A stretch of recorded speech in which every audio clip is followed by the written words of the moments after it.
Hey, what's up, YouTube? Welcome to J-Dub Show. I'm your host, J-Dub. Before I get started with this review for the episode of Ring of Honor Wrestling that aired March 21st, 2009, just like to say thank you so much to all of my 493 subscribers. If you're not subscribed to the show yet, all you Ring of Honor fans that just might have been searching for some news on the show or just, searching for whatever, go ahead and click the yellow button. It's right over there. Thanks. Okay.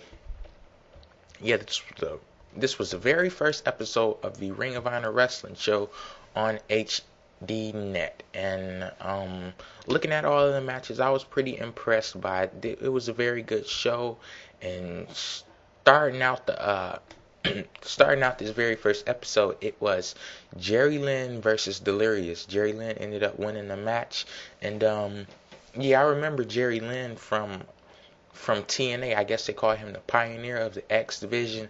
I remember him from TNA. He was in there when I first started watching TNA. Then Delirious, I remember him from the first Ring of Honor show that I went to back in January. This match was a very good match. Lynn, I won't even say that he was good for an old guy, because that'd be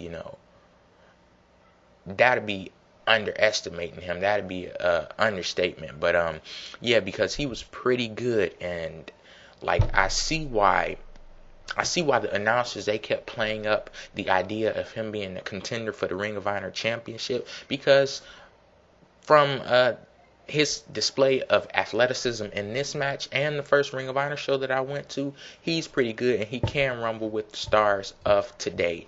And if he ends up getting a Ring of Honor championship match, he's deserving of it, at least from my point of view. Second match of the night, Kenny King versus Sami Callahan. This was my first time seeing Sami Callahan. I remember Kenny King from the first Ring of Honor show that I went to. I think he was in a match against some bum, and the bum was going around. Was that him? I don't remember. I need to go get that because I had a program with all the people, all the people on the Ring of Honor roster. I don't know if Kenny King was going against that bum, or he went against somebody named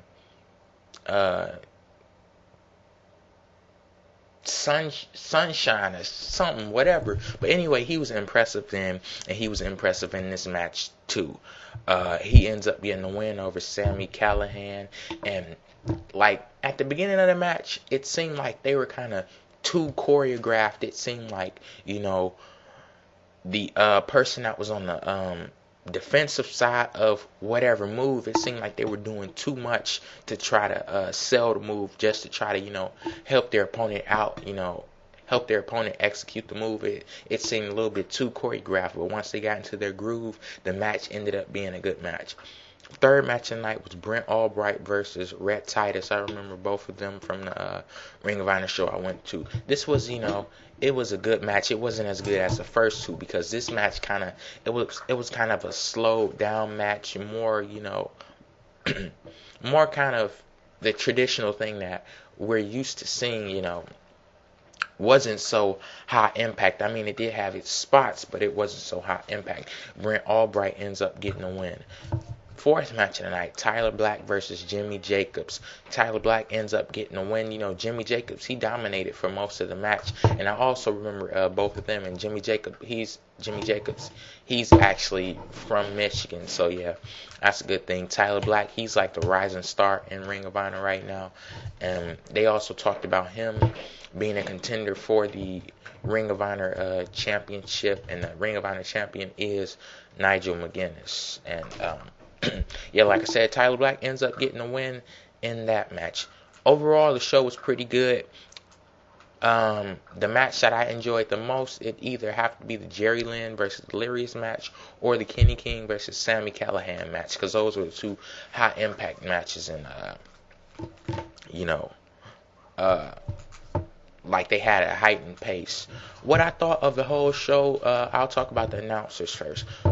They had two commentators. One of the commentators was too excited. He was kind of a little bit over the top. Then we had one of the announcers. He had a monotone voice throughout the whole thing. I don't even think he changed his tone of voice at one point whatsoever. And I don't know their names, but yeah, if you've seen the show, you're gonna know the difference between the announcers, of course. Yeah, the production of it was pretty good. I didn't see any problems with that, and yeah, they didn't have any like backstage segments. They did have these two promos, one with Jimmy Jacobs and one with Tyler Black with like an interview in the back. But overall the show was pretty good. It reminded me of like an episode of ECW, not the old ECW, the new ECW, the WWE CW as some people call it. But like I said, it was pretty good. And Ring of Honor, one thing I like about them, they don't have this mindset to where their main attraction to people is, watch us because we're not them, or don't watch them and watch us. They're building their own brand, making a name for themselves, like so people can get familiar with what they're about, and then that's how they attract fans. And like they have their own identity and they've stuck with that identity, unlike TNA, but yeah, it was a pretty good show. Like, one thing that I would hope they would do is they would incorporate storylines into this actual show, because it'd be easier for people to follow this show than to follow, recaps and, recaps that people type up saying, this person won this match, this person won that match. It'd be easier because people can actually have access to see this. If you have HDNet, or you have a friend with HDNet, or if you search for it on the internet, you can actually see this. So, like I said, hopefully they incorporate the storylines into this, because it's easier to follow. And that's been one of my, that's been the only thing that I've had a problem with, because in my review that I did for the first Ring of Honor show that I went to, I said, this was the first time I've ever seen Ring of Honor, and until now that was the last time I've seen Ring of Honor, and that was almost 2 months ago. So yeah, it was a pretty good show. I wish them the best of luck, and yeah, I'll still be tuning in, see what comes of this whole HDNet deal. Hopefully they get something on. Hopefully they get another channel, like after this whole deal is over. Hopefully they get another deal to where they're exposed to more fans and more people have accessibility to them. Because while this is good that they're on TV, first thing I heard when it was announced that they got a deal on HDNet, some people asking, "Oh, what is HDNet? I don't even have HDNet, man." So hopefully this whole thing works out, and like I said, I wish them luck, and I'll end this review right there. Peace out.